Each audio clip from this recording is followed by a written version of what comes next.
This is an SM Media production.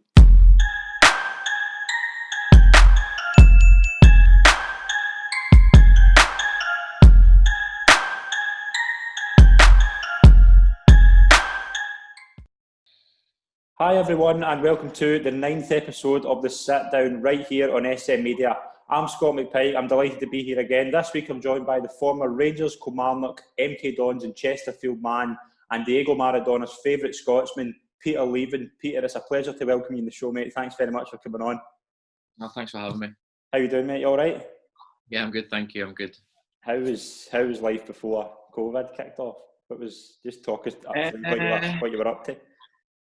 I was abroad, wasn't I, for 2 years?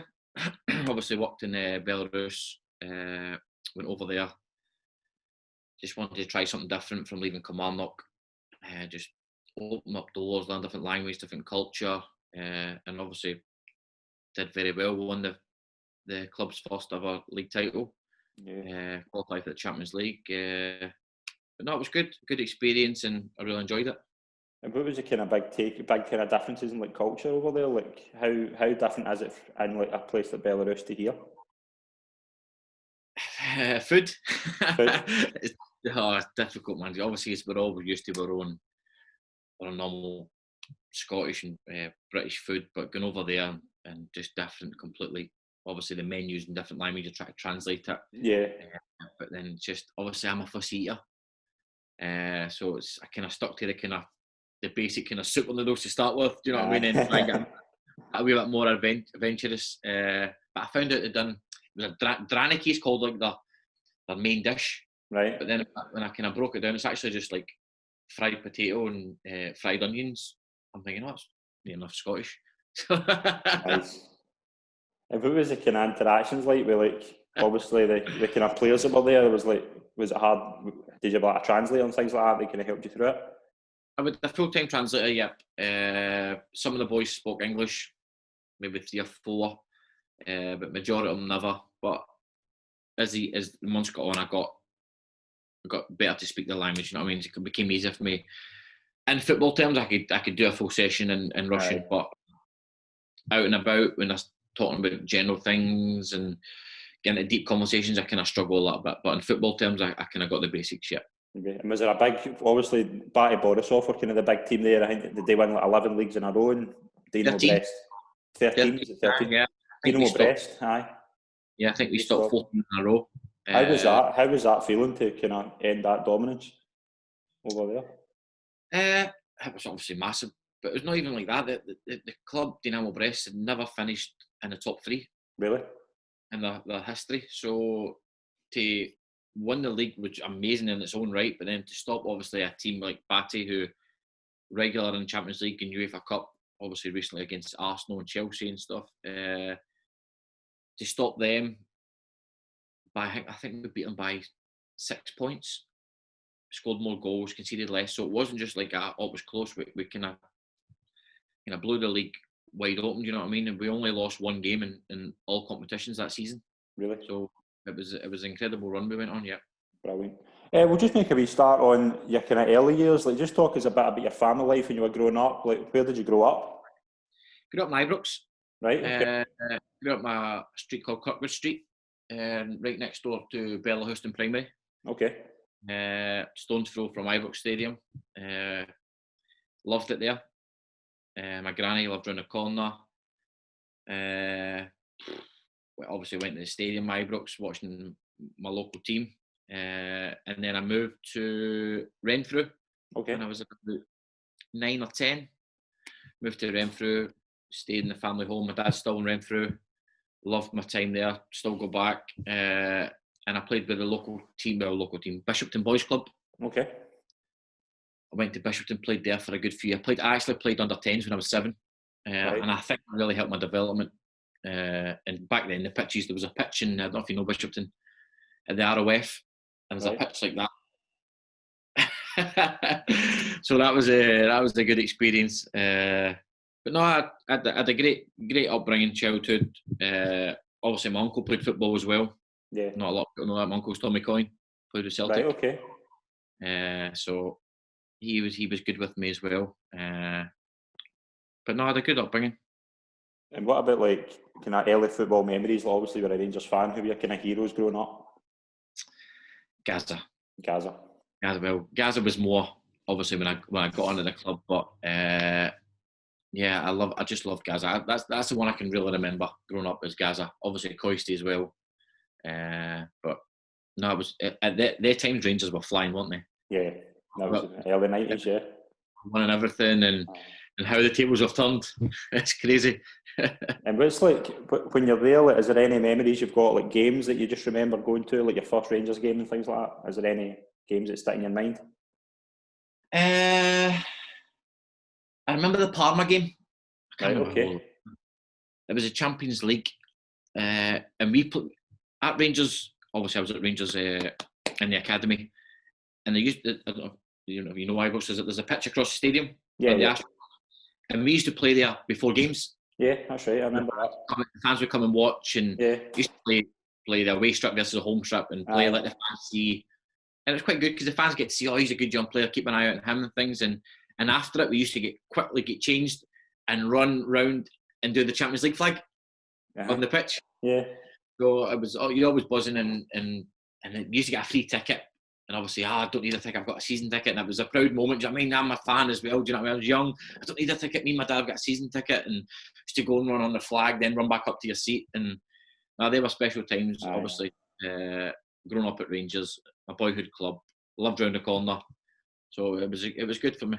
I'd done the star ball as well against, remember Unare Urziceni? Remember that game? Remember they played them? I'd done that. And it was just been like looking and just seeing 50,000 folk. It's one of the things that just stick in your mind. Like, you'll never forget that. Yeah. But, so you when did you get scouted for Rangers? When did they When I was at Bishopton. Right. A family friend, Ian Marshall, his brother worked as a scout, Billy Marshall. Okay. Came and watched at Bishopton. We were winning like 12-0 when I was scoring like 6 goals. I had a good left foot. Right. And it was back then. There was no 7-a-sides. You played 11v11, big goals. And my dad used to say, just hit it as high as you can.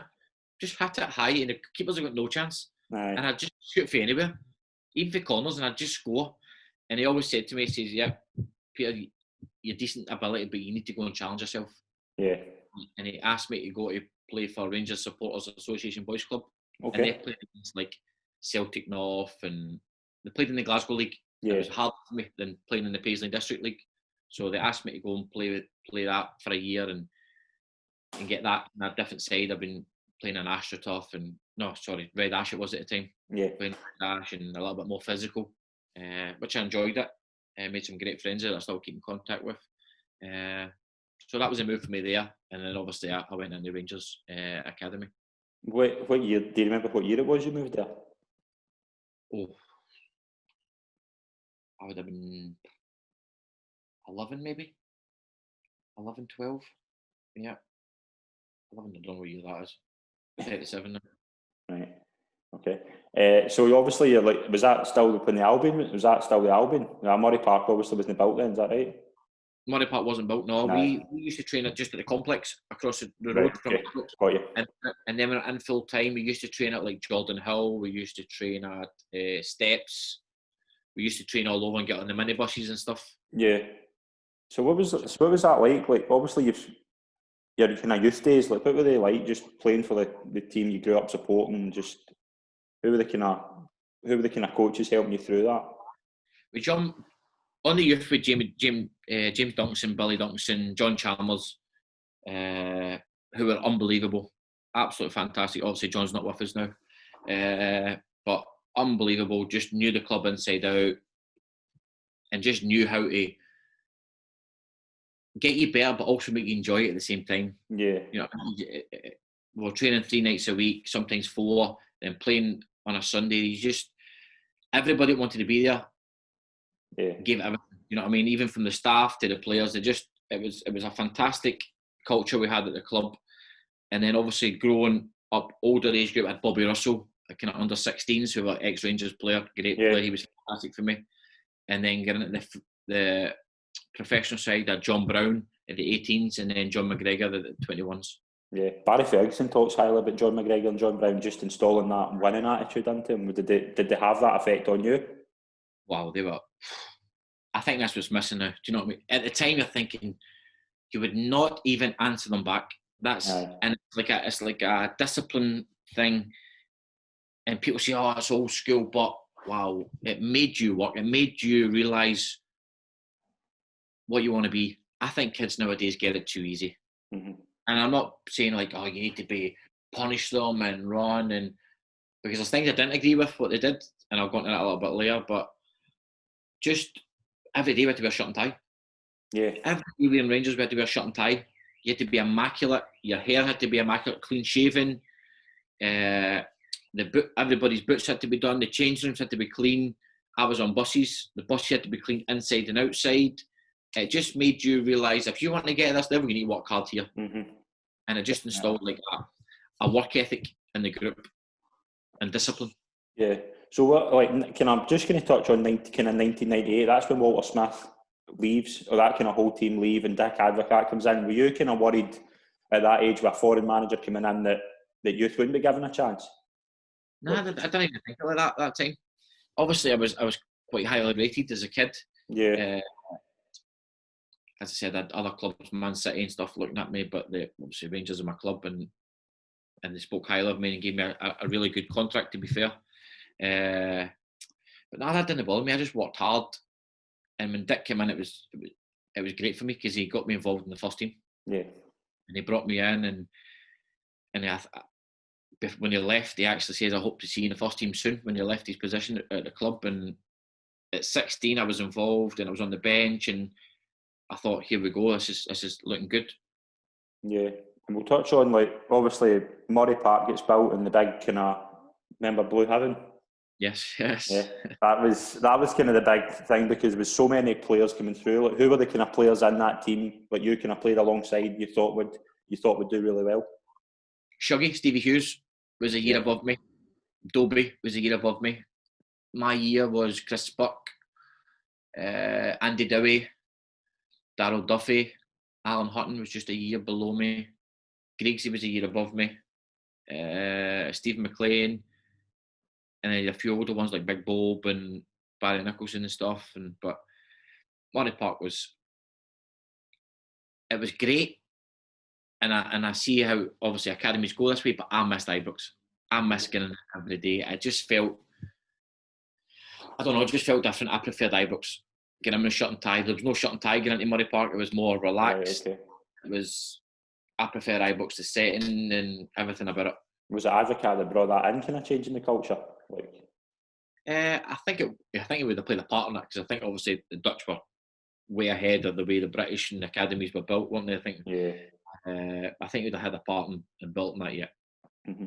We'll touch on Blue Heaven. Obviously, like, is that how much pressure is that when like the whole country's watching your life, your kind of younger youth days? Like, no many youth players have had that before then. Like, how hard was that pressure wise for like your life to be shown to the world, like the whole of the country, basically? I found it a little bit, not then, but now when I look back, I think I must have been a little bit emotional because people just see me in a cast. Yeah. You know, it was focused on my injury. Yeah. Obviously, being in the first team on the bench against Celtic when I was young, and been on the bench 5-6 times, and then to have a cruciate ligament, meniscus, and cartilage done on my knee, and been out for nearly 2 years, and people watching you in this brace doing rehab and probably don't know who you are. You know what I mean? To being like one of the future stars, to being just like injured and on the treatment table for nearly 2 years, it was difficult. And did I ever recover from it? No, I don't think I did. Was it happened against? Was it Hibs under 19s? Was that right? It happened in a game at Dumbarton. I can't remember what team it was, and I felt it again. And I don't know if it was more my head or my hamstring. I don't know what it was, but I'd done something again. And I remember them saying, "Listen, we're going to play you out on the left," because obviously I played centre midfield. Play you on the left. I think I played left back or left mid, just so I wasn't twisting his turn as much, and I could just get on the ball and just feed my way back in. And then I felt something, and I think I came off. And I remember in the changing room, I think I was nearly in tears, and but I don't think it was as bad as I first thought it was. But ever since I did my knee, yes, I went on to play League One and Premier League in Scotland, but I was nowhere near the player that I should have been. Yeah, and aye. And is it hard, like, when you see like the players like Chris Burke, Stephen Hughes, they all kind of got onto it? Is it hard to just watch them do it? Are you buzzing for them at the time? Bucky was one of my best mates. Aye. I used to go to Bucky's house and that. We went holiday together, and you're happy for them, but you think, that could be me. Yeah. I mean, and you can't do anything about it. You just got to try and train in the gym. And I remember John McGregor said to me, "You need to stop doing weights because I was getting too big. I was getting too top heavy." But it was just frustrating. I would not wish that on anybody. Do you know what I mean? Especially when you're a young player and you're breaking into the team that you love. You know what I mean? You've had that taste. You're on the bench, and the manager's putting you on the bench with. I'll never forget it. Old Firm game playing two touch with two guys in the boot room before Celtic game. Thinking, wow. Do you know what I mean? What two guys? A legend. I'm on the bench in the biggest game in the world. I'm only 16, 17. And then there in a pre-season game against Tranmere, your world collapses. Mm-hmm. And with the older players can offer you like advice, like obviously the kind of Scottish players would have been like Barry Ferguson and things like that. Would they offer you advice? But Kenny Muller was good with me. Kenny Muller was. I remember coming back from my scan at Murray Park, and he went, "How was it, lad?" And I never knew what it was. I said, "I've done my cruise ship," and he went, "Oh, no." And I never really knew the extent.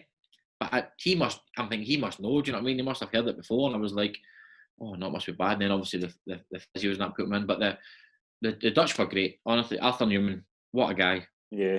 What a guy. I remember one day I was an apprenticeship at the time, and I was waiting outside for a taxi outside Ibrox Stadium.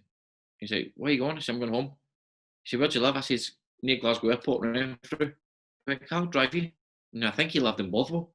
Right. So he drove me all the way that way to drop me off. You know what I mean? I just think that was great of the guy. Right. And obviously when Advocat leaves, Alex McLeish takes over. Are you kind of getting back to full fitness at that point? I was training. I was in. I can't remember where I was, but I was training. I know I was training in and out, but I didn't really get the vibe from like I didn't. Obviously, his main priority is first team and first team players. I thought I could have maybe came and said hello to me and how are you, how's injury, but he never really said anything, to be honest with you. And then the time came. I think it was Paul McCulloch and said, "Listen, you kind of know the same player anymore, and you've got this year left. Would you like to go on loan?" And I didn't really know what to do. I'd never had any advice. I just kind of panicked. I said, "No, I'll just leave." And it's probably the worst decision I ever did. And and is that how it kind of went? Like basically, you made the decision that you were kind of better off leaving. No, I just panicked. Probably, I was that upset and emotional. He put me in the office. I remember it was like a referee's room. He says, "You know the same player, and you're struggling, and you've got a year left. What do you want to do? Do you want to go on loan, or do you want to just leave? We'll maybe get a settlement." I'll just leave. And there was no like, "Do you want to get advice?" I was that angry, and I probably said the wrong thing. Yeah. And stubborn and left. And maybe I should have went on loan and got fit and proved to them. But hindsight's a wonderful thing. Aye. And obviously, when you're leaving, like, how hard is it to leave the club that you thought it was going to? You obviously thought it was going to work out, but how hard is it to just leave that club that you've grew up supporting? Do you feel bitterness towards the club at that point? No chance, man. Never. Club that you love and you still support, but the more thing that's my family. I wanted my dad's obviously die hard. I want to see him. I want to make him proud. You know what I mean? And my granny. That was the thing that hurt me the most. Even now, I think, wow, I could have. Do you know what I mean? I could have. Even your aunt calls me could have been. Right. Because what could have been. So for me, yes, I've got that, but that should have been played a little higher. But I can't affect that tackle. Do you know what I mean? Exactly. Could have done more rehab or got more advice. I don't know. I don't know. Just the last thing as well. Like, what was it like sitting on the bench in an Old Firm game? And just sum up that. Terrifying. When you get told, who told you you were going to go on the bench? It was a few days before the manager would put I think come back from training, went squad list will be up in the changing room.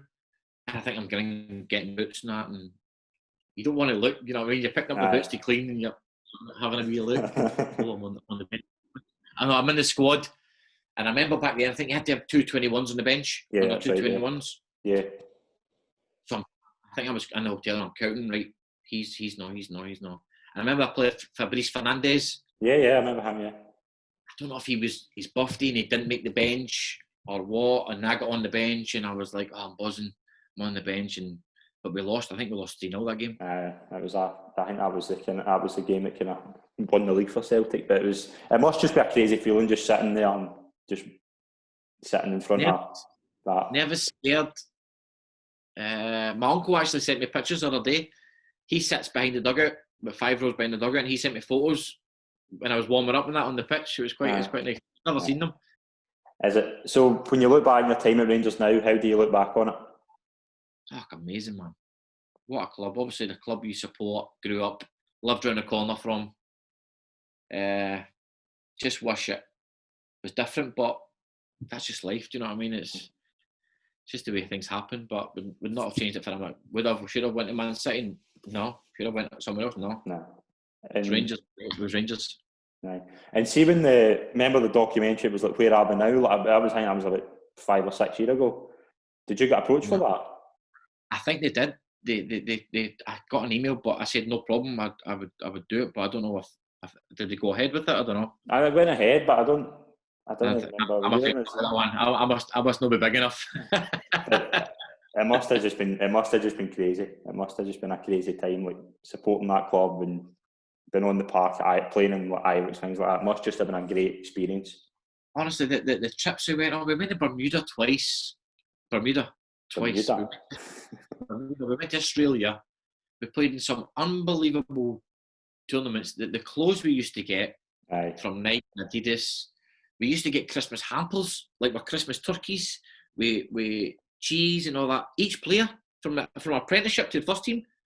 Honestly, what a club! And I'm sure probably the other side, Celtic, are probably the same. Yeah. But from a Rangers fan and being there under so many great managers and players, and I tell you what, some players at that club when I was there never even made it as well. Wow. Who would be the players you would? Jimmy Gibson. Mm-hmm. Jimmy Gibson played at Partick. What a player!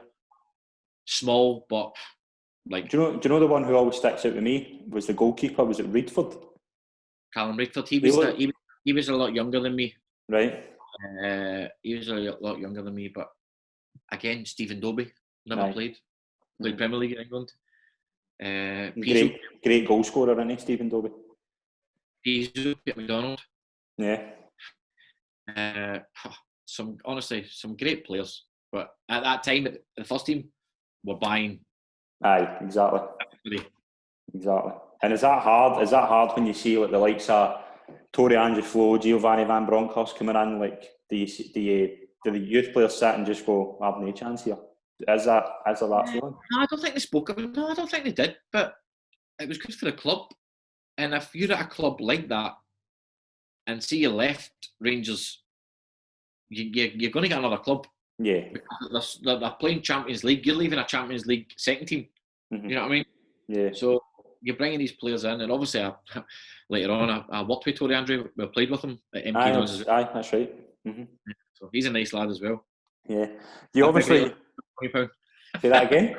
I'd be a great lad if I got worth £12 million. Oh, definitely. But you move on for Rangers, then you move on to Kilmarnock. Like, how did that move come about? Was there other clubs kind of looking at you, and how did you settle in Kilmarnock? Durante.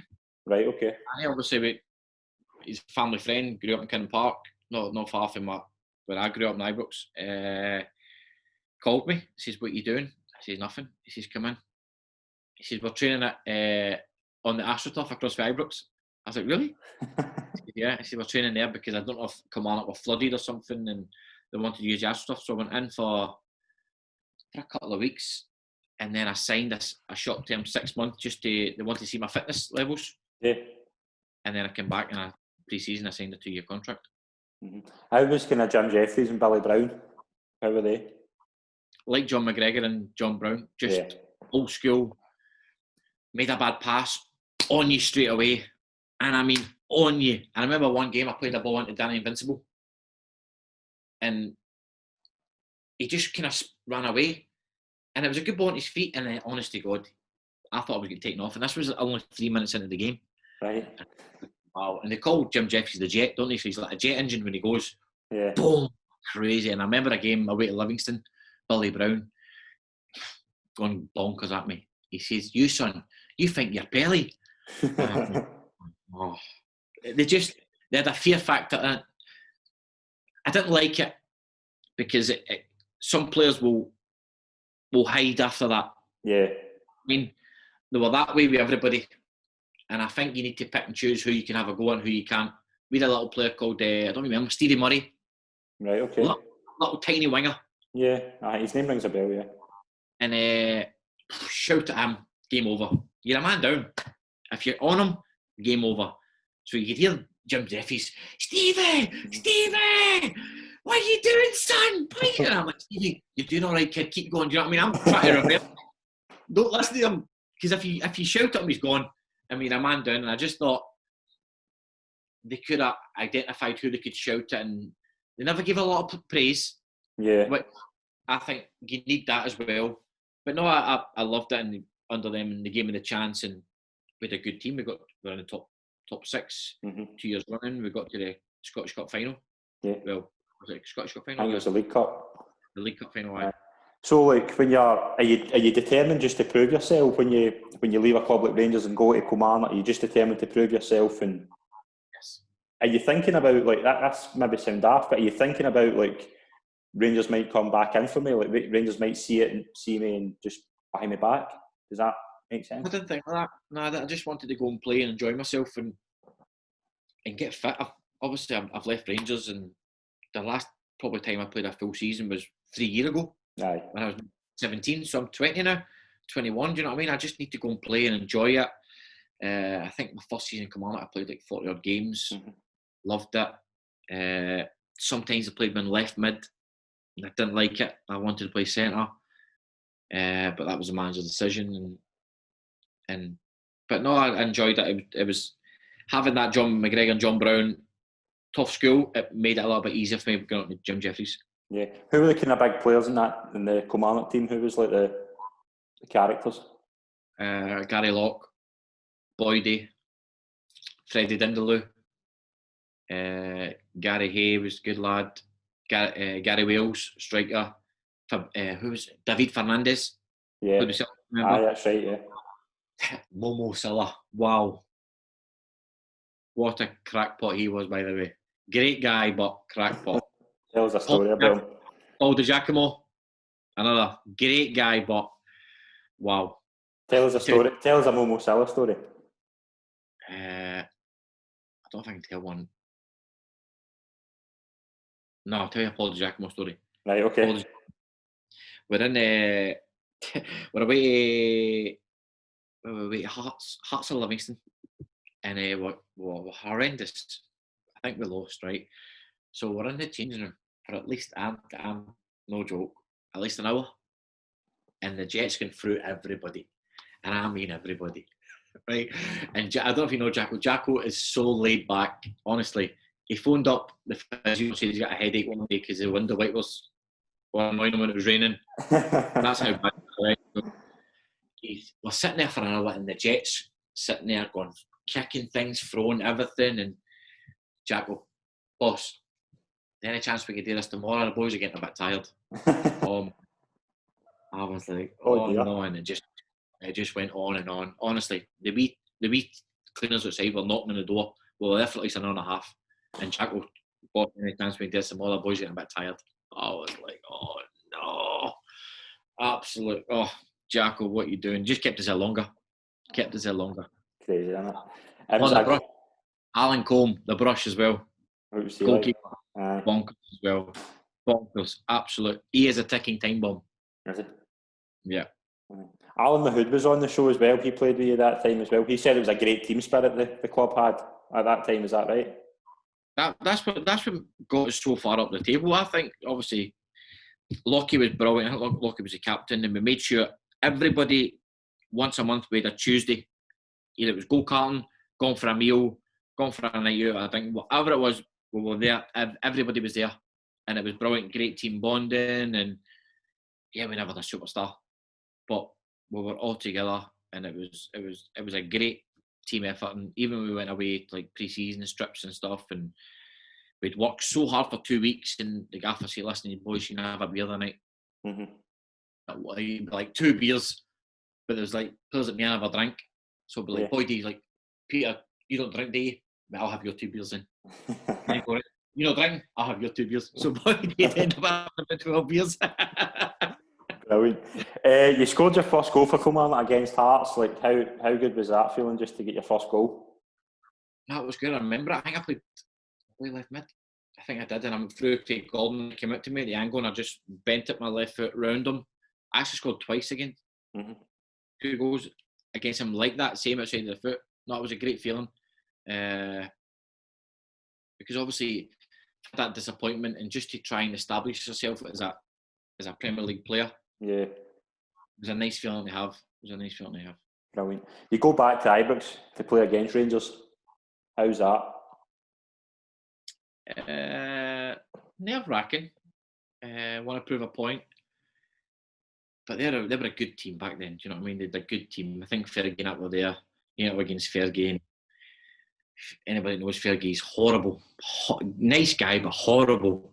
Just on you all the time. As your teammate, as your opposition player. I remember the ball came to me when I kind of flicked it around him, and he touched me, but he never really touched me. I dived a little bit, right? And he's on my face and he's shouting at me and all. And I'm thinking, what's wrong with you? He was just so angry.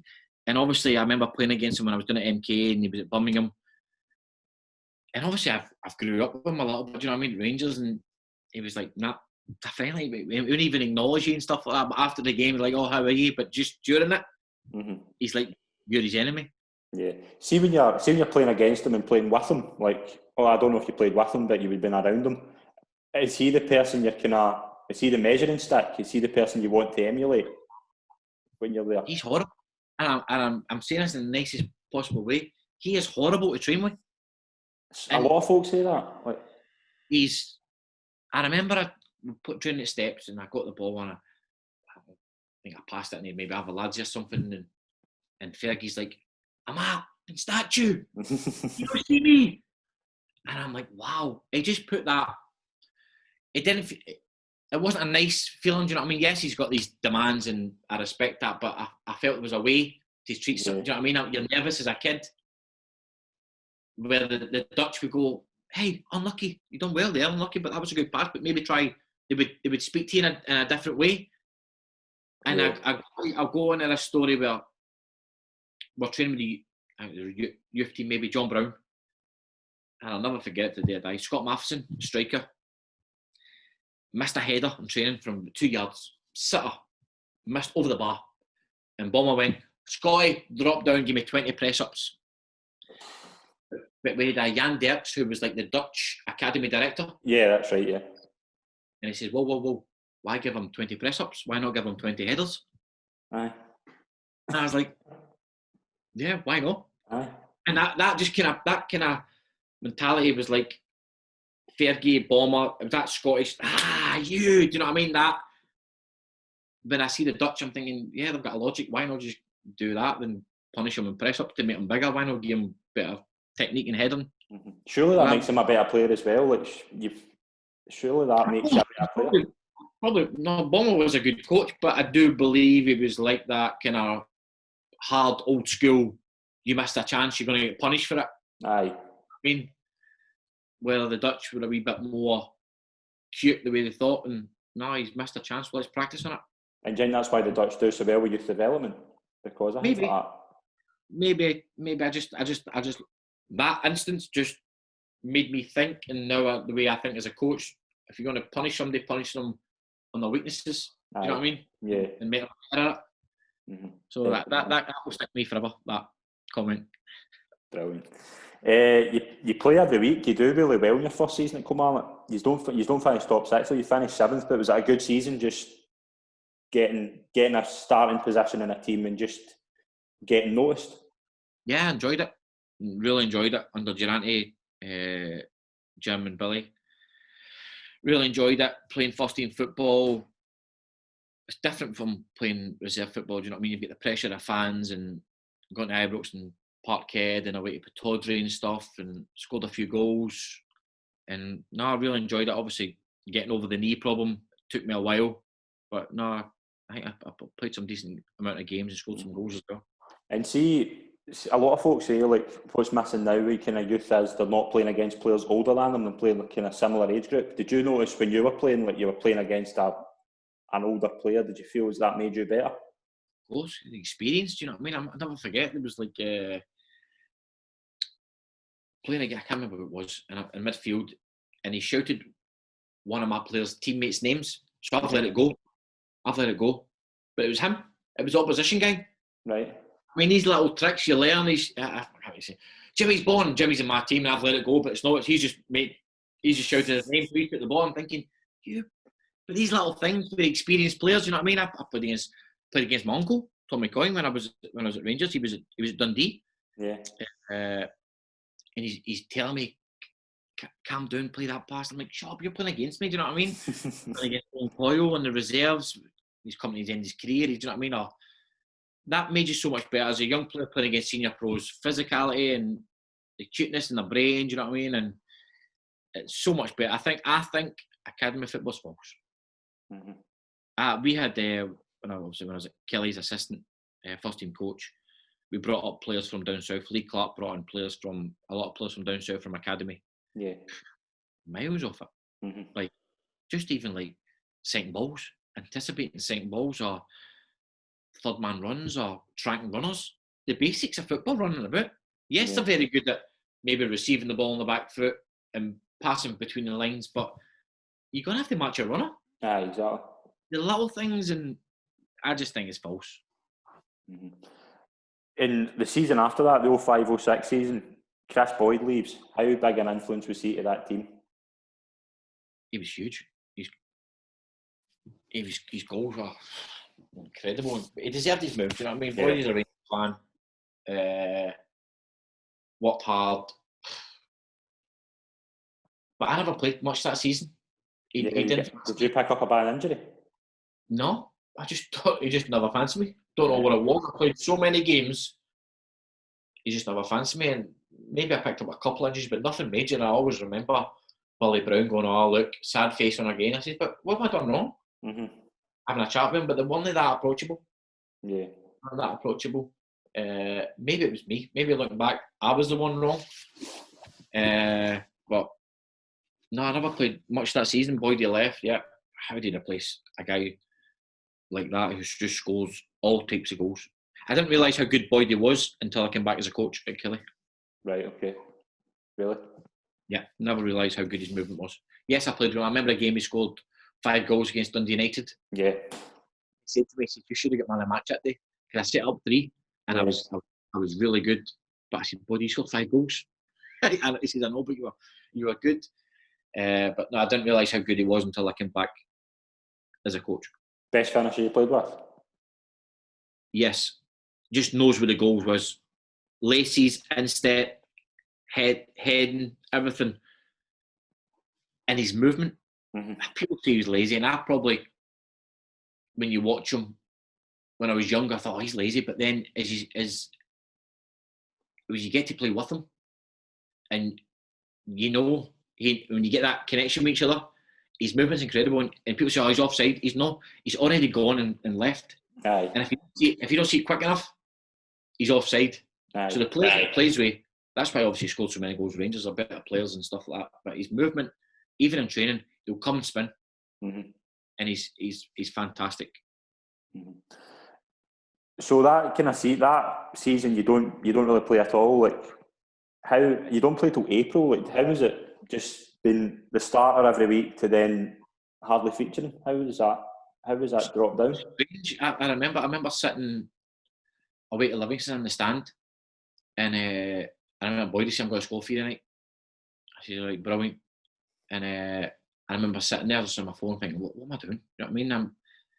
I've came for injuries at Rangers to playing last year, doing really well my first year, and then just to get kind of kiboshed at the road into, we used to call it the bomb squad or Siberia, because we used to play on a Friday, and the team who were starting on a Saturday played against the bomb squad. Right. Yeah. And we used to beat them. Really? And Billy Brown and the Jet would go crazy. Obviously, we had no pressure. We were just popping it. And a boy called Ryan Dodds, Canadian, good player, Gary Wells. And we used to beat them all the time and used to go crazy, Jim Jeffries and that. But I don't know what it was. Maybe it was me, maybe young attitude. But I always thought I worked hard. Maybe I never spoke my feelings. Yeah. Go and say, listen, what do I need to do against your team? Instead of just taking the hump all the time and having the angry face on. I'd probably say it's my fault. But do you look back then, like, obviously you said like Jim Jeffries and Billy Brown weren't approachable. Like, do you look back and think if you had maybe said something, it would have been different? Oh, 100%. As a coach now, I know why they done it. I know why they did that. I would have done things differently, but as a coach now, what a tough job to keep 25 players all happy. Exactly. You know, and they were fantastic. Looking back as a coach, as a player, I thought, you know what I mean? But I see why they do these things, and I thought they were done amazing. The season after that, you do come back into the team. You do, like, what happened? Was it kind of pre-season? Did you have a good pre-season? Then just come straight back in? I always used to train hard in the summer. Every time I went on holiday, I ran every day up the hills and to get fit. I was never the quickest player, so I had to make sure I was fit. And we worked, honestly, the pre-seasons with Jim Jeffries and Billy Brown. We used to go to Italy, a place called Choco. Right. It was on this mountain. There's a hotel halfway up the mountain, and the pitch is on top of the mountain. And I mean, right in the, honest to God, and we used to run until we were sick. That's honest to God. We did this run, and at Kelly, it was like through a farm, and the hay was high, and it was like a 4-minute run. So you're in groups of 3, so one group start there, so you run. And I'll never forget, so I think it was about 5 in a group, and we're running, and I think I'm in the middle, and Boyd's behind me, and I'm running, I'm knackered, and I'm going, where is he? He must have dropped out because he's injured. So we're running in the field, and I get run, but a minute and a half to the other side. He's at the front. He's cut right through the field. Because the grass is that high, Jim Jeffries and Billy Brown at the start, they can't see him when he cuts through the field. Like, you big. Great. Brilliant. I was like, oh, wow. Fantastic. But honestly, the pre-seasons they did well. Oh. But it made you have to have a good pre-season. Oh, definitely, yeah.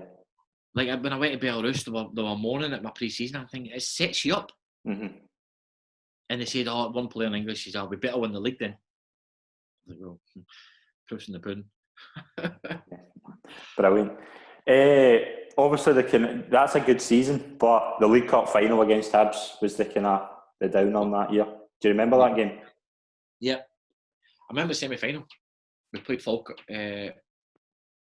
Falkirk, yes. We won 3-0. Nazy scored a hat-trick. Played centre mid with Fow, and I loved it. Sticky was on the left, Alan Johnson was on the left. I think Danny was on the right, and Nazy was up top. And I played centre mid, and I loved it. And then the final came, and they put me left wing, and I hate left wing. And on the right for them was Stephen Whittaker and Ivan Sproul, and two of them are rapid.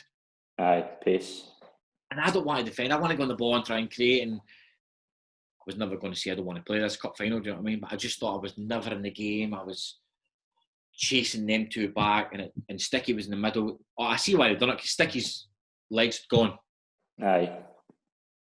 I wasn't quick, but I had a little bit more legs than Sticky to get up and down. But yeah, I lost my game because I was just chasing them, and I think it took me off after 67 minutes. I think it was 1 each at the time, or 2-1 we were losing. Aye. It was 2-1 when you went off. and then it just kind of Coleman made a mistake. I think the divot. Yeah. Fletcher, they're a good team. That to be fair, Boozalon, Fletcher, Scott Brown, Thompson, Whittaker, Sproul. Very good team. Mm-hmm. And obviously, like you said there about Stephen Naismith, how good a player was he? He was raw when I was there, just full of energy.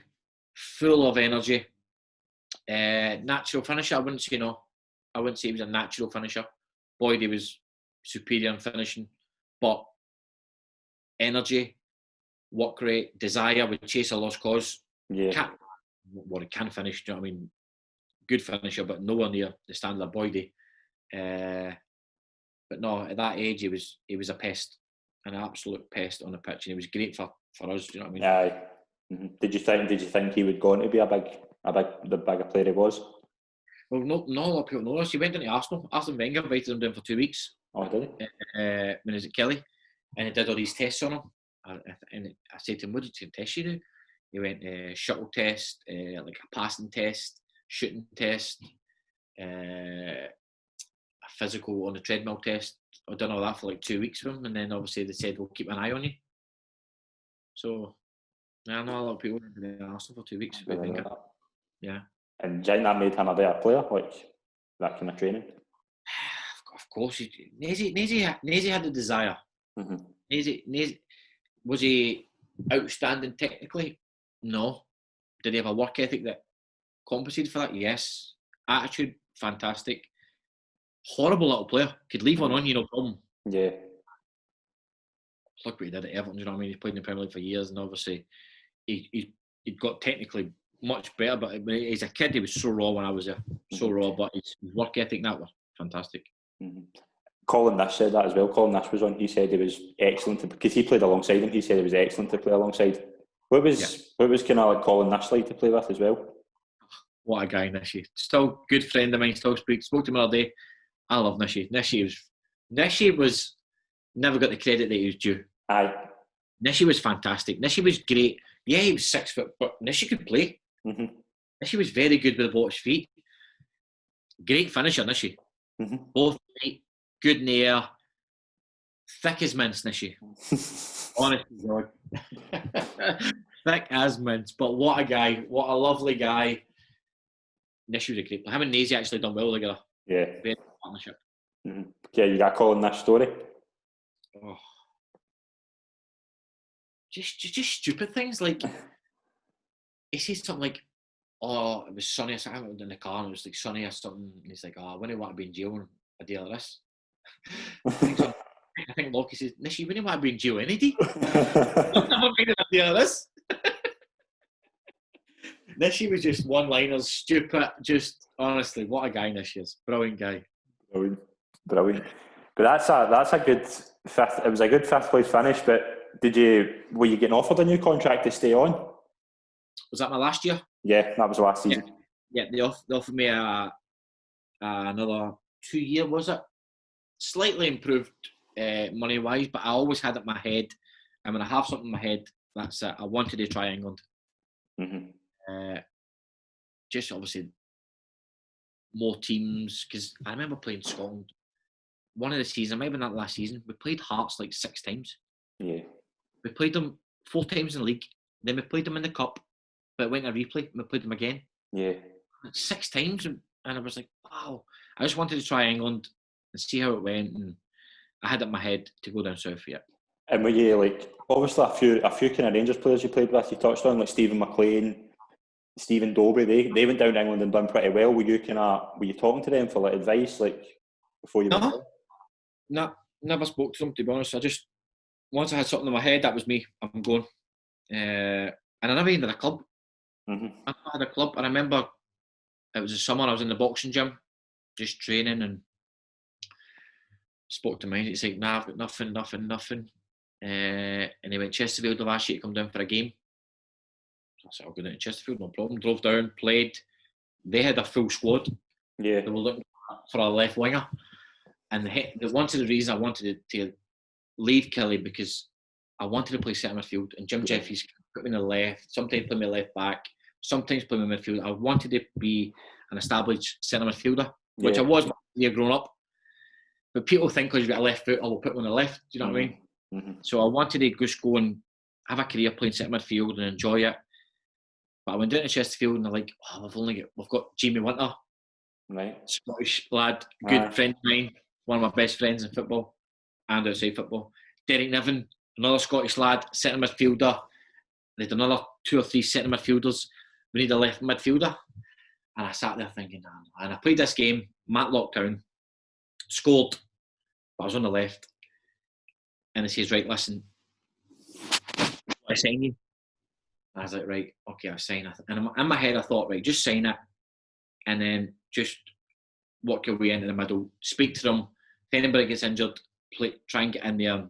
So eventually, I signed a year's contract. I think the first 4 or 5 games played on the left, and then one night up live on Sky, I think it was, I played midfield, centre midfield, and ever since then that was me. Mm-hmm. I was back I was very good that night, and then come Christmas time they made me captain, and I loved it at Chesterfield. Great little town, fans were fantastic. Saltergate, proper old school stands, terracing and compact stadium and a housing scheme. Loved it. Brilliant. How do you look back on your time at Kilmarnock?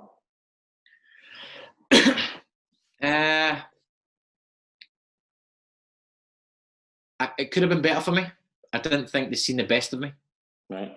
I thought I've got to take responsibility of being sulking maybe because I'm not playing my position. I thought they could have got more at me, but maybe been a little bit more constructive criticism. You know what I mean?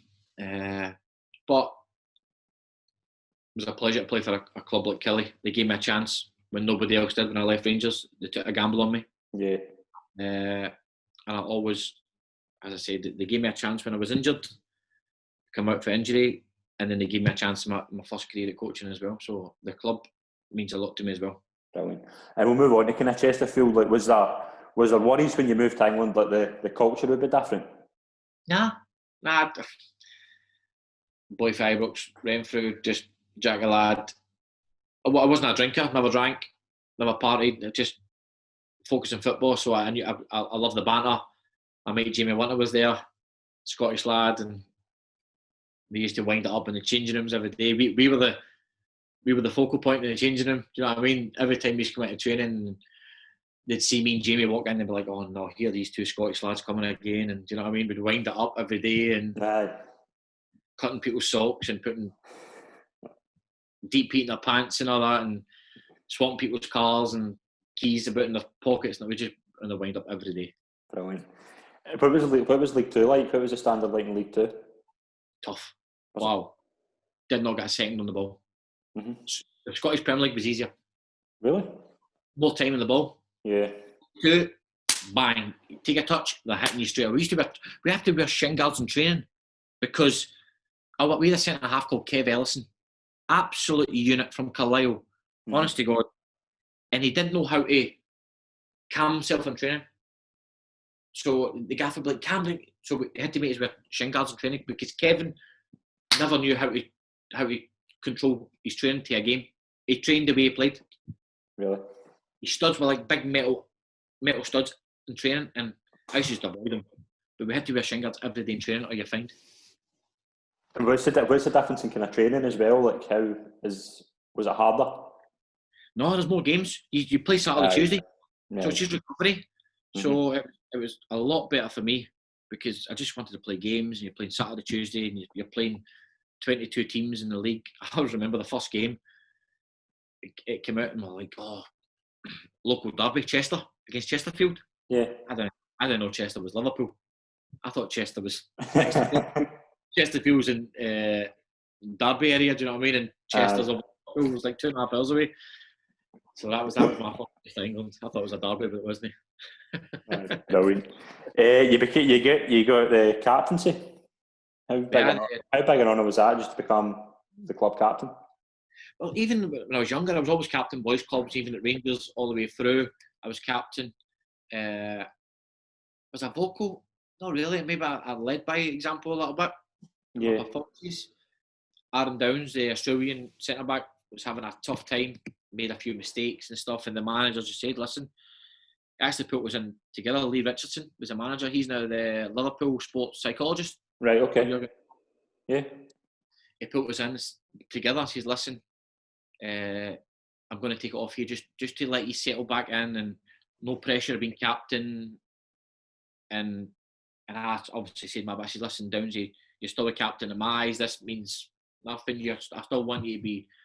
And he was fine with it, and his performance improved. So that was a little bit as well for being a bit of psychology for the manager, just to kind of take that armband off him and relieve the pressure a little bit.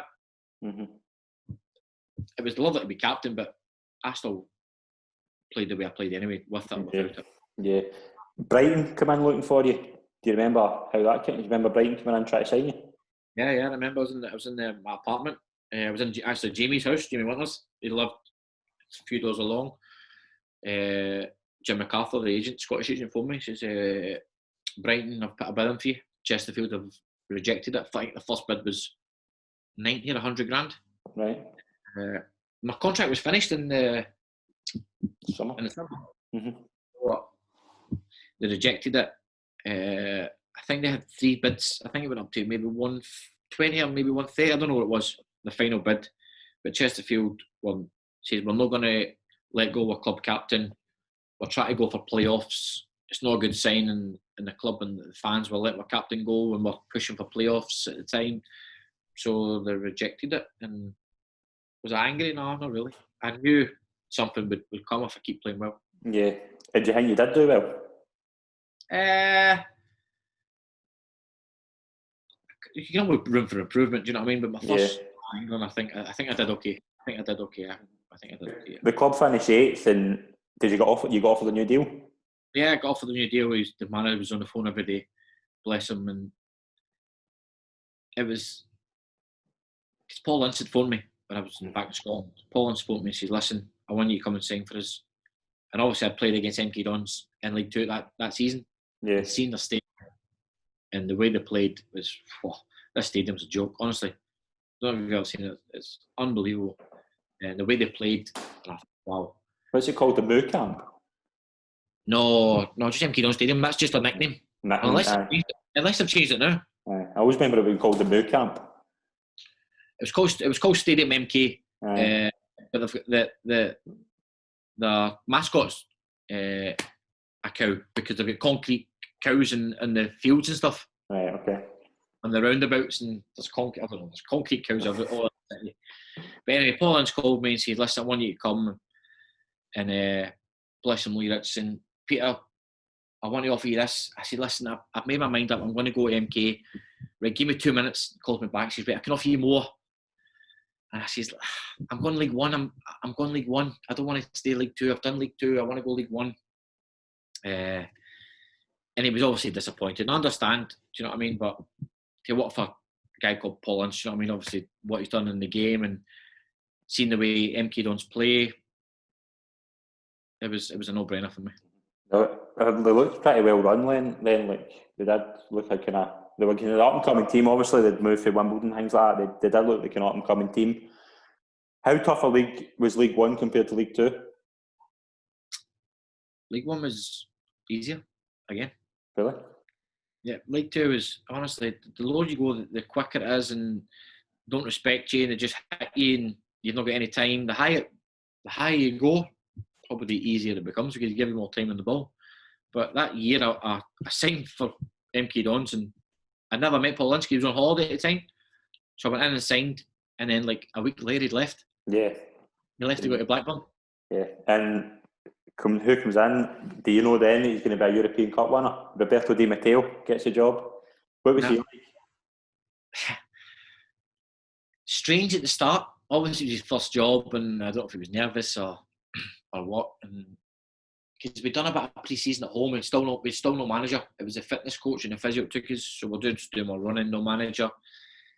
And then he came like 2 days before we went to Portugal pre-season. Mm-hmm. So we're in Portugal, and I think I'm walking down the corridor, my training kit on, and he says, "Lift your top up." He said, "Oh. No sit-ups." I was like, "Oh no." But then he kind of obviously maybe seen me play, and he was all right with me in the end. Was he a good coach?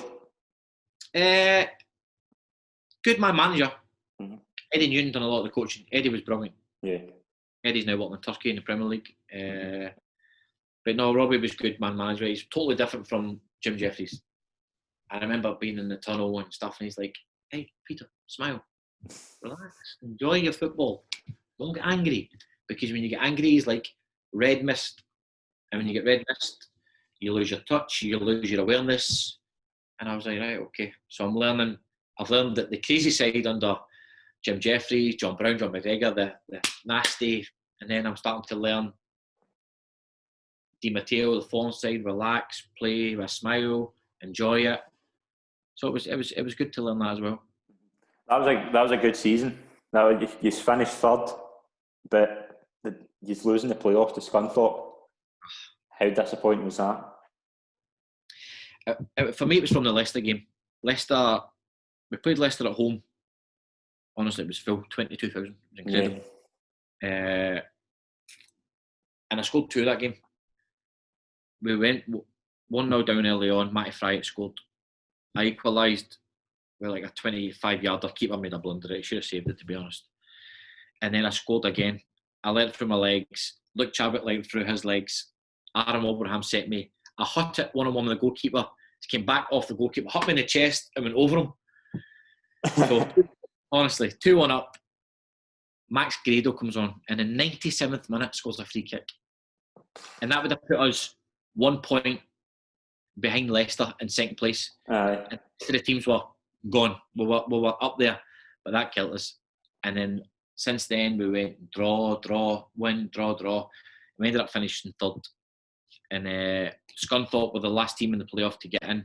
I think we were 12 points ahead of them. Mm-hmm. And the both games were terrible, honestly. Away from home, we got a draw. I think it was 1 each. And then at home, we lost in penalties. I couldn't believe it. Is it gutting? Just gutting? Is it just... Just to get to Wembley, do you know what I mean? Aye. And that season we were so good. I think I scored, personally for me, my best season. I think I scored 10 goals, 11 goals from midfield. Playing just with a freedom. And to lose to Scunthorpe, who were so far below us in the league, do you know what I mean? And I remember it. Big Tory Andre missing a penalty. Was that season? Mm-hmm. Tory Andre Folk comes in. I was just going to touch on that. Reunited with him. What was did they remember you? Yes, yeah, no, I remember me. We actually trained quite a bit at Rangers, and came in. Lovely guy. Mm-hmm. That way, when you first come in, you've got to sing a song. Aye, initiation. So some of the clubs have been, some of the big players will just take the fine. Do you know what I mean? I'm not singing. It's £250. Big Tory Andre, no problem, on the table, singing Norwegian songs and you know that. But no, lovely guy, but he missed the penalty. Not just him. Jason Punchin missed and Jude Stirling missed as well. Mm-hmm. But yeah, got him. And obviously with Tory Andre Flo, like when his move up here was a bit, obviously it was £12 million, but he done really well at Rangers. Like he had a great scoring record. But how good a player was he? Oh, great player. That's the thing. No, it's not his fault. He's £12 million, is it? Exactly. People always think, "Oh, he's £12 million." It's not his fault. He just goes with the flow and goes with the flow. There you go, in a pun. But no, good player. Again, like a Colonish, it sounds weird, tall but great with the feet. Yeah. Wasn't as great in the air for his size, but again, great with the feet. And a great guy. Mm-hmm. And did he kind of help you a lot when you were down there, like just as a pal? Who, Tory Andre? Yeah. No, he kind of kept himself. I think he was Di Matteo's mate, wasn't he? He never really get in with the banter with the young boys and stuff. Do you know what I mean? He would train and go back to London wherever he lived and stay with his family. He's a family man and stuff, but he never really get involved in the banters. Who were some of the good players you came up against in that league?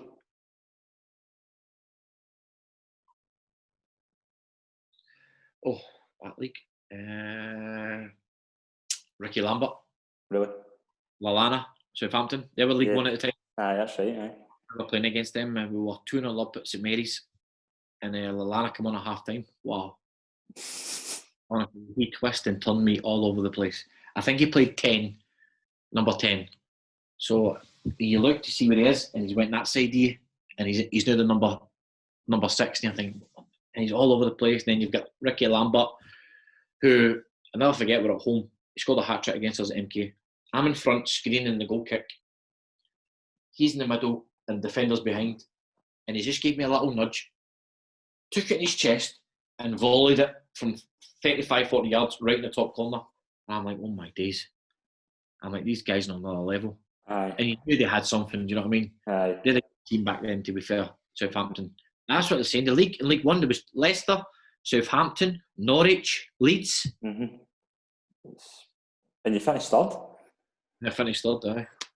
Okay. But you, after that season, Di Matteo leaves and Paul Ince comes back. Were you glad he was back? No. Do you know what I thought, because I remember I'd only signed a 1-year contract because the money they offered me wasn't. It was just a little bit more than League Two. Right. They offered me a 2-year deal, and I said, "No, listen, give me a 1 year, and I'll prove to you." And I said, "I'm taking on the risk here." Aye. So I took a 1 year on a little bit more money in League Two, just to prove that how good I was to get a better contract. Yeah. So I said, "Gaffer, rubbish. They're offering me rubbish again, MK." So he went in and said, "Listen, you need to offer him good money." Yeah. So he got me better money, and it would. So obviously, happy that he done that for me. But then he left to go to West Brom. Yeah, that's right. Yeah. And he took no one. Aye. I thought, surely he's got to take a couple of players who have done well for him. Aye. But he never took anybody, mate. I was like, wow. Why was that, do you think? Why? I don't know, maybe he had a good squad at West Brom, or he maybe thought we weren't good enough to play Championship. I don't know, but if I was a manager in my first year on job and these players have done amazing for me, and actually some of them are decent players, not just even me, with Sam Baldock, Aaron Wilbraham, take them. Do you know what I mean? Give them that kind of, well done, thanks for looking after me. Come with me, you can help me in Championship. But he never took anybody. Paul Ince came in. Wasn't my cup of tea. Really? Yeah. Wasn't my cup of tea. Why was that? Just seemed arrogant. Yeah, he was a good player, but that doesn't make you a good manager, good coach. Where Robbie would come in every morning, shake your hand, how's your wife, how's your kids, got to know you personally. I felt Ince didn't want to know you. I felt it was about him. That's what I felt. Mm-hmm. And obviously, like a player that comes in that season, who you'll know pretty well, Alex Ray. Was he good for you to just help you, like help your game? Honestly, great guy. Don't get me wrong, Paul Ince is a good guy as well, but I just thought Paul Ince never got to know you personally. You know what I mean? Man management, man management. Alec, brilliant. Honestly, he used to join in training. Didn't realise how good a player he was, Alec. And hard as nails. Aye. The two of them used to play, join in. We used to play a thing called, a game on a Friday before a match day. And we made up a name for it, the players, called Death Ball, right? That means Alec Ray and Paul Ince are playing, and if you take more than 2 touches, you're getting smashed. They don't care if it's in training, day before a cup final, they're smashing you. Honest to God, I never forget the time Paul Ince took us on the first team pitch and got the kids, the academy kids, to run at us, and he showed how to tackle. Really? So if you're sitting in the stand and you're just watching us senior players just going smashing academy kids, that was one of me saying, don't get me wrong, he was good at tackling Paul Ince. So that was the session on just how to smash people. Brilliant. It sounds crazy. Like Alex Ray just sounds. It just sounds a hard player, like just one of the players who just wouldn't care, just would get through you. Super fit. I remember the year after, he was with Carl Robinson, and he came out of retirement to play against Southampton. Really? He was like 40 odd, and he was fit. Incredible, great guy, lovely guy. Brilliant. That was a disappointing season though. You finished 12th. What kind of happened there? I never played. I was in the team. We brought in Nigel Quasi. he moved Jason Puncheon back into centre midfield. I was in and out the team. The chairman, Pete Winkleman, pulled me. Says, "Why? What's wrong?" I said, "I don't know." I went ever since. It was weird. My gran passed away. I can't remember when it was. Maybe the October time. And I went up to Scotland for the funeral and stuff. And it was the day after we played Charlton away, and I flew straight down to London. And he says, "How are you?" He said, "No, I want to play. I want to play for my gran." And I was hopeless, miles off it. Yeah. And since then, I don't know if he just thought I was rubbish or what. And I was in and out the team and picked up a wee injury. And I remember Millwall tried to get me on loan, but Pete Winkleman said no chance. But it just never worked me under Paul Ince. Mm-hmm. Paul Ince leaves and Carl Robinson comes in. Like, what age was he? Like 33 or something at the time? Yeah. How was that? Were you worried about playing under a young coach? No, because he knew how to get the best out of his players. Right. I remember he came that chap to my door, not keen, Sam and Alec Ray. Says, "Come on, we're going for a drink." Well, you're going for a Coke, I'm going for a beer, me and Alec. She's come on. So we went up to the Hungry Horse, just up where I lived in Milton Keynes, and we sat down. She's right, "I'm getting a job, and I want you to be my main man, midfield." Mm-hmm. And I'll never forget Stephen Gleeson phoning me. I said, "Gleeson's here, do you want me?" He lives in the corner. "Do you want him to come?" I said, "I come as well." So he came around my side and says, "Listen, I want to know he's with me, and I need you." And of course, said, "I want to play the right way." And he's like, "Well, that's what they are." He's right, no problem. And that was it for them. Mm-hmm. And what was his training like? Good, like Robbie and Eddie, just all football, enjoy it and play. And I used to wind him up, honestly, because he was a young manager, and I can't remember, we had like an Audi A3, and we had like decent cars. Somebody said Range Rovers that, so I used to park in this car space all the time. Did you? He used to wind him up. I said, "Gaffer, I've got a better car than you. I need to park in your space." He's like, "On my left, you can't do that.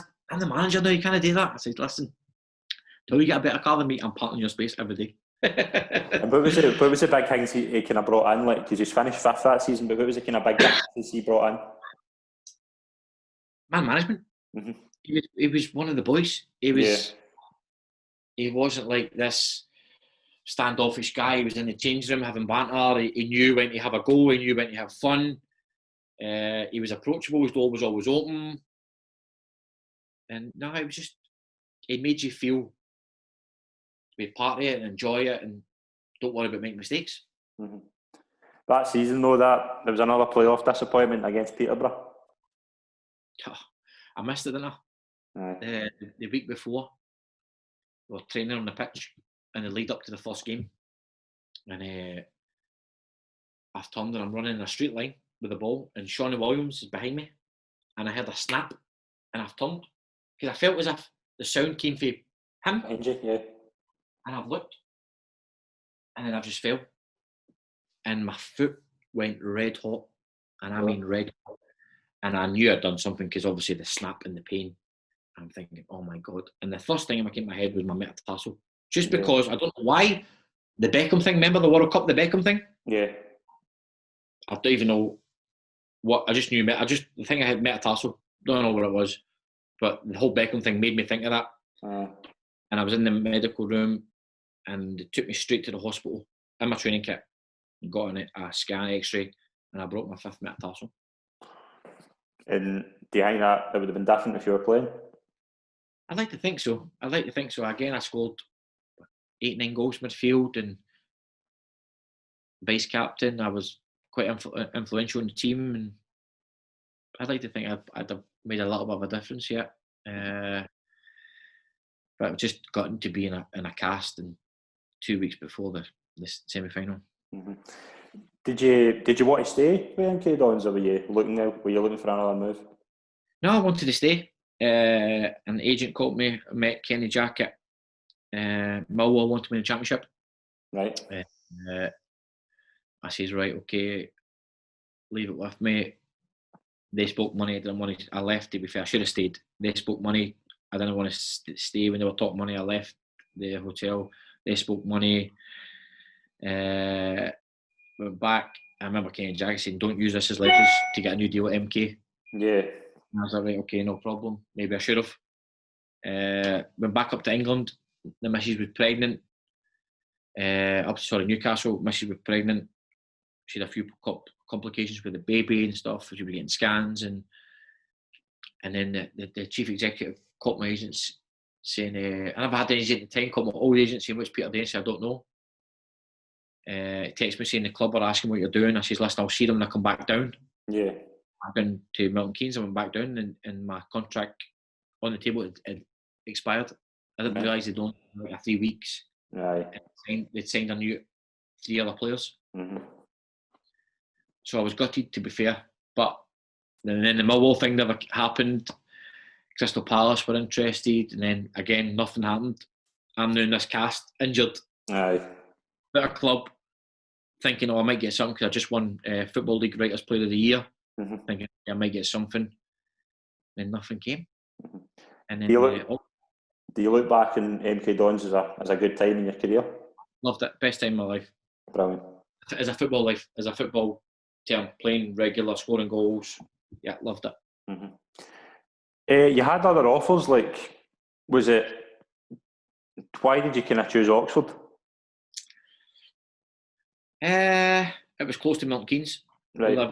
A lovely house. My daughter was just about to be born, so we'd done the nursery up. I didn't want to uplift and move again, and Oxford was 45 minutes from my house.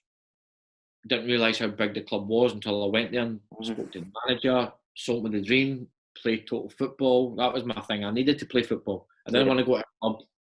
It went long, and so I went there, spoke to him. They were going to Boston pre-season. I thought, Oxford League 2, going to Boston. Oh, got ambition. Just signed Michael Dewberry, Paul Pittman, Paul McLaren, Championship players. Thinking I've got a chance here. I didn't care where it was. I just wanted to play football. I just wanted to play the football I wanted to play. Do you know what I mean? Aye. So it's something the dream, and I signed. Mm-hmm. Chris Wilder signed you. How good was he? Obviously now we know how good he is with Sheffield. He's done a brilliant job with Sheffield United, but what was it like then? Did you see how good he was? Nah. Really? Didn't see it until I became a coach again. Right. Don't get me wrong, he was fantastic with me. Aye. I was like his golden child. I could have done what I wanted. Do you know what I mean? Never forget the day I signed in the club. We jumped in the minibus with the staff on the way to Heathrow to fly to Boston. Yeah. And he cracked open a bottle of Budweiser and he's like, "Yeah, congratulations, get that done you." I'm like, "Shit, I don't drink." I was like, having a bevy on the bus going to pre-season. I was like, what am I doing? Do you know what I mean? But that's him. He's just one of the lads. Mm-hmm. Loves a bevy, works hard. Didn't realise how good he was until you become a coach yourself. Yeah. But again, I could have did what I wanted to. Mm-hmm. He was brilliant for me. Mm-hmm. You scored one of the best goals you'll ever score inside your own half against Port Vale. Remember that? Yeah. I remember the game. Again, full house. I think 12,500 Oxford holds. You've only got 3 stands, haven't you? 12,500, 13,000. Port Vale, good team at the time. Mickey Adams, the manager, tried to sign me before as well. He was trying to sign me at Brighton. Right. He was a manager. Okay. Yeah. So we went. I set up the first goal. Dubs scored a header. It went 1 each, and then I lost my runner for their goal to make it 2-1. And the captain Jake Wright starting to have a go at me, and me as usual trying to deflect. It wasn't me, it was him. So I thought, no, I need to try and make up to the team. But before that, in the tunnel, their goalkeeper, I can't remember his name. He became a wrestler, like in the WWE.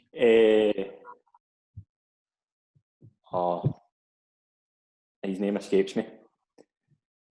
What, his WWE name or his real name? I know exactly what you're talking about. I forget his name though. That'll come to me. Right, anyway. So he's in the tunnel, and obviously I don't know him, but one of the boys says, "This goalie's wait to hear him in the tunnel." How? He went, "Just listen." So he's at the front of the queue, and I'm in the middle, and he's slaughtering people in their team, going, "Look how ugly he is." Look at his static, like absolutely just digging him out. What's going on here? just because he's a big, muscly guy, do you know what I mean? He's just slaughtering my team. And I'm like, wow. So I had that in my head. And so when the ball came to me, I looked up, just a little glance, and he wasn't even that far off his line. I thought, I'll try. And I hit it. And unfortunately, it went in. So we're all celebrating. But Jake, my captain, he's not even came with me. He kind of ran to the goalie. He's going, because Jake didn't like him at all, the way he disrespected the team. So he wasn't even celebrating me. He was just trying to banter the goalie because he just get chipped for the halfway line. Brilliant. Would that be the best goal you've ever scored? One of them. I scored one there as well, my right foot with a chipped goalie for the corner. That was a good goal as well. But no, it's the furthest goal I scored. Brilliant. You pick up another bad injury though. Could you feel it was just a matter of time before you had to kind of give up? The MK was fine. Then I went to League 2. I don't know if it was the pitches getting heavier because I never wore studs. I always used to wear mouldies. And people used to say to me, you need to wear studs to get a good grip. Yeah. But I could not wear studs. I hated them. I had to wear mouldies all the time. But it was just starting to play in me. And it was... Come to the stage I never trained. I used to Saturday try and ice it for the following Saturday. I probably missed midweek as well. I was just on this thing called the game ready machine, just icing 4 or 5 times a day. Even the doctor before the games on the Saturday would come and try and drain my knee. He'd sit and drain the fluid out, and they'd try to squeeze the fluid out, and I'm like, what am I doing? Do you know what I mean? I just got to the stage where I was like, nah. How did you look back on your playing career? I could have easily chucked it at 17, 18 when the specialist in London told me to have a new career. Think of a new profession. He said that was his words, but I had no qualifications. All I knew was football. Was I the same player that I should have been? No one. I think I played the 50% of my maximum my whole career. Maybe MK Dons the first year under Di Matteo, I maybe touched 70, 80%. But I never ever got to my full potential. You move into coaching. Just talk me through a bit about going through your badges and kind of getting into Middlesbrough, and it was Jarrow Roofing as well. Just talk a bit about getting into coaching. I obviously moved up in Newcastle, missus from Newcastle, and I went into the local team, Jarrow, Northern League, saying, listen, do you want to come down and play? I was like, I just love football, do you know what I mean? I'll just play once a week, just to keep me fit. Yeah. Decent standard, by the way. Is it? Didn't realise how big a standard was, because the Northern League, one up from that, I think it's the Northern... It was the Evo Stick, but in that division you have to travel as far down to Manchester and stuff like that. So the guys who had jobs didn't want to travel there, so they stayed in the Northern League, where it was just the North East and Newcastle. Yeah. So they didn't want to travel all the way to Manchester on a Tuesday night after work, you know what I mean? So they're like, I've got a good job, I'll just play in the Northern League. And the standard was decent. I enjoyed it, done a bit of coaching, got a bit in the press, and then Middlesbrough seen it. Peter Leven's coaching Jarrow Roofing. She said, listen, we would like to come and coach one of our teams if you want. I said, it'll be brilliant. Got in and unbelievable academy. Fantastic academy. Loved it. Was there for a year. Did I want to leave? No. But Kilmarnock and Scottish Premier League came calling. I could not turn that down. And you go, obviously you do pretty well with Middlesbrough, and then Lee Clark. How does the kind of Kilmarnock thing come about? Was it Lee Clark that asked you? Gary Locke. Gary Locke was a manager, and the chairman, one of the directors on the board, Jim Mann, was also a Milton Keynes director. Right, okay. So that was a connection there. Obviously, I played with Gary and Jim Mann, and I went and said, listen, would you want to come in as like one of my assistants? I said, I'd love to. Feel bad a little bit because obviously, looking back, was I ready? No. But I wanted to go and learn and learn off Gary, and obviously brought in Jig as well, and Jig was new to me as well. Yeah. Do you know what I mean? Did you know Lee McCulloch before that? Never met him. Never met him. But Lockie, honestly, what a great guy Lockie is. Fantastic guy. But I just thought me and Jig were young for him. Do you know what I mean? I thought that my opinion, though, Jig may have an opinion, but I just wish I had more experience to have helped him. That was all the thing with Kelly. Mm-hmm. And when kind of Lee Clark comes in after that, like, did you think he would stay on? Who, me? Yeah. The club said me and Jig were staying. Yeah. I think that was a deal when they got a manager that they had to work with me and Jig. Right. Okay. And obviously at the time when Lee Clark's come in and he's like, "How are you doing, Peter?" Because obviously he was at Huddersfield when I played against him, MK and stuff. Yeah. And, he's like, "Oh, where do you live in Glasgow?" I said, "No, I live in Ponteerland, Newcastle." He's like, "Shut up." He's like, "I live there." I went, "I know." He went, "No, you don't." I said, "I live there." He lives like 5 minutes from me in Newcastle. We're going to go 3 minutes. He's like, "No way." So the boys used to wind me up and say, "Listen, I'm Lee Clark's driver." Boydie says, "I'm Lee Clark's driver." I said, "I need more, Boydie." And it was a good team. It was a good team that was there at the time. Like, no, we had a good team. But Boydie came back in. Boydie was there with Gary Locke. Boydie was there. We brought in a lot of players from down south. Brought in Sean Longstaff from Newcastle. Yeah. Eddie Woodman. I brought in JJ from Middlesbrough. Jordan Jones. Gary Dicker was there. We just brought in Alan Power as well. Did you know Jordan Jones? Yeah, I knew JJ. Yeah, obviously at Middlesbrough. Yeah. And, actually Snoddy as well. Robert Snodgrass texted me saying, "Peter, fancy looking at JJ," and he sent me clips. I said, "I'd know him anyway." He said, "He's looking for a club," and I brought JJ in like for a week's training, and we signed him on that. Brilliant. The Lee Clark leaves. He goes to Bury, and Lee McCulloch gets a job. Were you surprised that Lee got the job, or were you delighted? We spoke about it. He didn't want it. Did he not? Nah, he wasn't. He said he wasn't ready. And I said, "Listen, whatever you want to do, do you know what I mean?" He said, "I think we should learn more, like work under another experienced manager." I said, "Listen, whatever you want, but will you get this opportunity again?" Exactly. And he thought about it, and we eventually, I think the board wanted him as well. The board really wanted him, and we took it. Maybe we should have brought someone with like an older head in with us as well. Yeah. You know, to help us, but recruitment wise, we got it spot on. Mm-hmm. Rory said that. Rory McKenzie was on as well. He said some of the players that brought in were pretty good. Yeah, no, the recruitment we got was decent. We just never got them up and running early on in the season. Like we brought in Burkie. Burkie had an illness for like 6 months before that. That's right.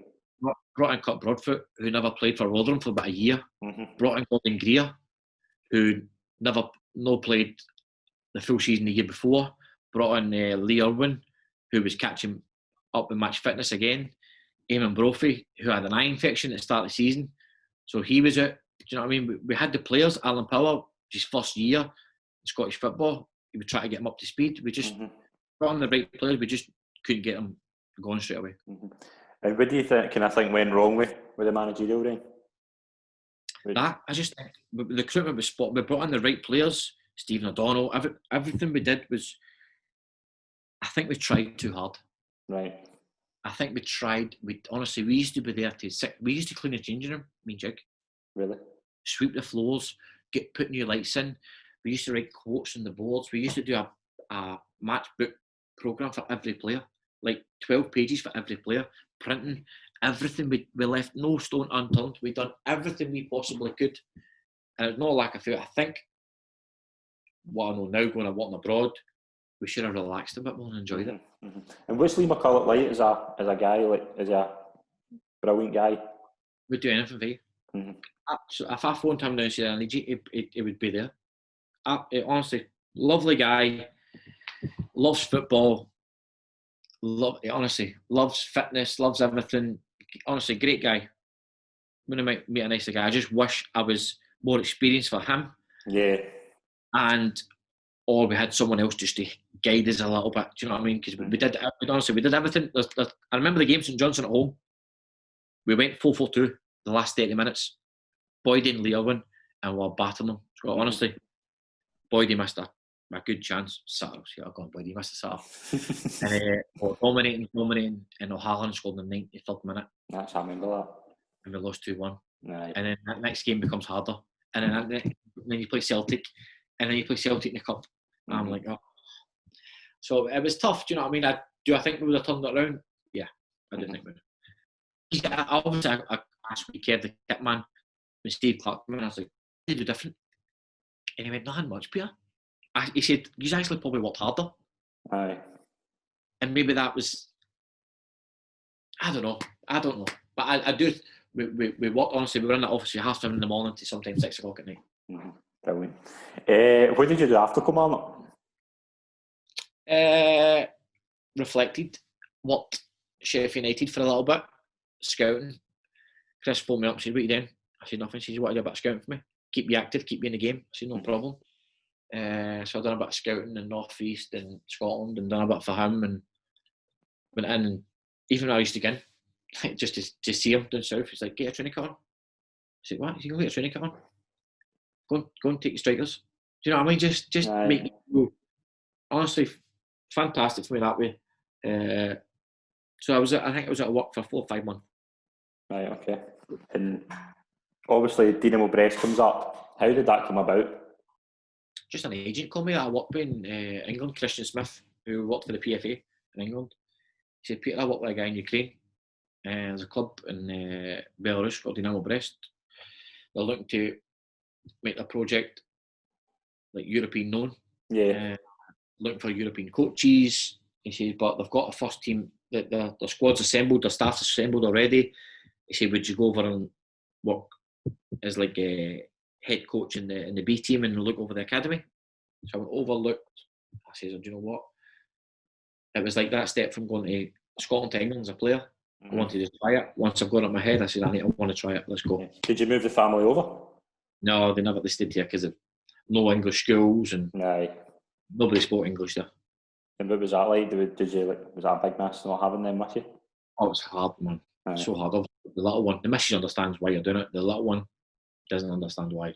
Why can you not just get a job here, Daddy? Why can you not just work in Tesco, Daddy? Do you know what I mean? I'm like, it's hard at times. You know what I mean? But you've got definitely. to pay the bills. Definitely. The name I want to touch on, Diego Maradona. What happened? How did that come about, and how did you interact with him? What was your dealings with him? Obviously, the president wanted to get the name Dynamo Brest as like a European big club and get the name out there, and maybe that's why he brought me in to try and get the name in UK, Scotland, England, Dynamo Brest, get it circulating around Europe. It was a PR stunt in a way. He came in as honorary chairman.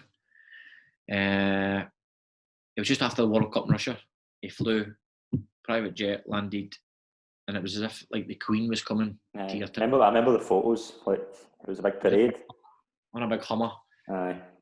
Honest to God, like, everybody was. Half of the people didn't even know who Maradona is. You know what I mean?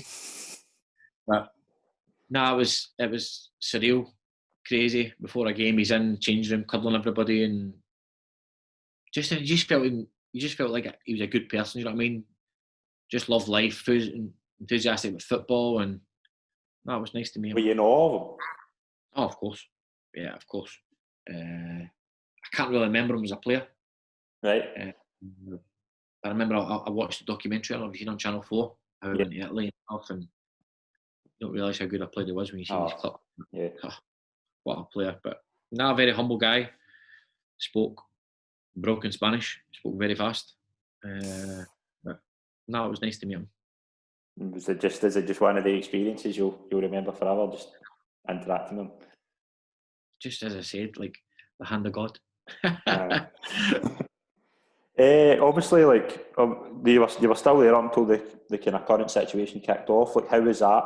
How did that all kind of happen in Belarus? Because Belarus still played, didn't they? What, with the coronavirus, you mean? Aye. Yeah, they still played. The president Lukashenko said, just drink vodka and go in a sauna.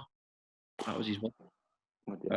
He obviously didn't realise how much an impact it was having in the world. He obviously he thought that Belarus was maybe immune to it, but it was crazy because I spoke to players and says, he's not well, but were you just desperate to get back home?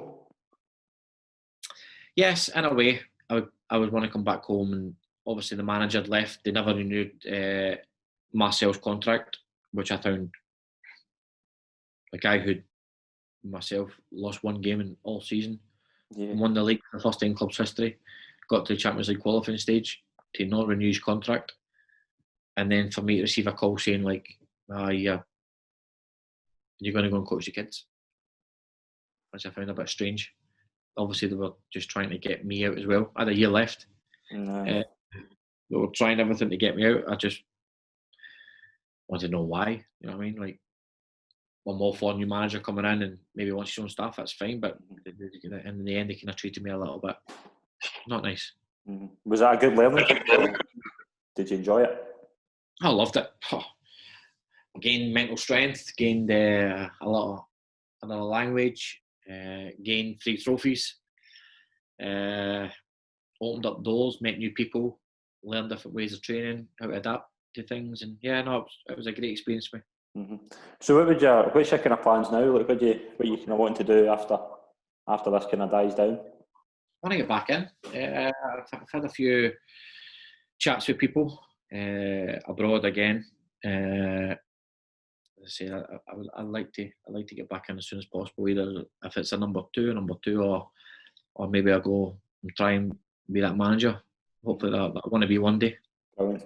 That's it. Sounds really good. It sounds like you could do it. It sounds like you get the kind of football mind to do it and things like that. And you've learned for the best, like Chris Wilder, Di Matteo, and things like that. Like, Yeah, I've learned from a lot, but in football, for me, it's about recruitment. You need to get recruitment. You need to get the players in, and you need to have a good staff, and it has to be the right club and the right fit. There's no point in me just taking a job because I'm desperate and then failing, and then that's you at the game. Yeah, I'll look at John Hughes. John Hughes, wow, what he did at Inverness, and then a few years later, get Raith Rovers, doesn't do so well, and you can't get in. No, it's crazy, I know. I just think it's got to be the right move, and it's so important to get that. Mm-hmm. Definitely. Are you all right close with some quick fire questions? Just as we finish up. Brilliant. Who would you say out your whole career was the best player you played with? I'm going to go, training with, I'll go 2 guy. Played with Didi Hamann. Where did you play with him? MK. Who was he like? Was he just different level? One touch. He just played everything in one touch. He was unbelievable. He just sat there with a cigar in the middle of the park. Really? Brilliant. 2 guy as well. Like, you said talk about playing one touch with 2 guy. Like, just a fantastic player to be around. Genius. Honestly, any part of his foot. What a player. What an absolute player. I mean, Rangers never really got the best out of him as well. Like, he went on to Blackburn and done really well, but he was only there for half a season. Best player you played against? Oh. Larson, but Maravchik was unbelievable. Was he? Maravchik was both-footed. Oh, fantastic player, him. Very good player. Kevin Phillips caused me a lot of problems playing in the hole behind me, just on my shoulders, turning. He was incredible as well. So I'd probably say them, yeah. Brilliant. Favourite away ground? Parkhead. Old Firm derbies are brilliant there. Even as it is playing in the Youth Cup, BB Youth Cup finals, going as a supporter, you know what I mean, watching it on the telly, it's got to be Parkhead when Rangers are there. Brilliant. Interesting fact about yourself that nobody else would know. Don't drink. I didn't think that. I'm very surprised at that, because I thought that Rangers culture, like I thought that kind of culture of that team would encourage that. Yeah, no, they did. But I was always I like to drive. The thing is, I don't like the taste of it, anything. Really? I don't have a glass of Coke or Pepsi or Iron Brew. I just want to, don't get me wrong, I've had a drink in my career, do you know what I mean? Aye. But I don't like it. Even like we sit with the wife and I have a glass of wine, I have a juice. It's not about like, I was a professional, I ate junk, do you know what I mean? I ate like crisp. I just could not find anything at alcohol that I liked. Brilliant. Best friend in football? Jamie Winter. In football. Burkie was younger ages. Big Nish is a good friend now. Yeah. Brilliant. And finally, the best manager you played under? What got the best out of me would be Matteo, first year. Matteo. Brilliant. Peter, it's been an absolute pleasure to be on the show, mate. It's been excellent to talk to you. Thanks, pal. Thanks very much for doing it. Cheers. Take care. Cheers, guys. Cheers, pal.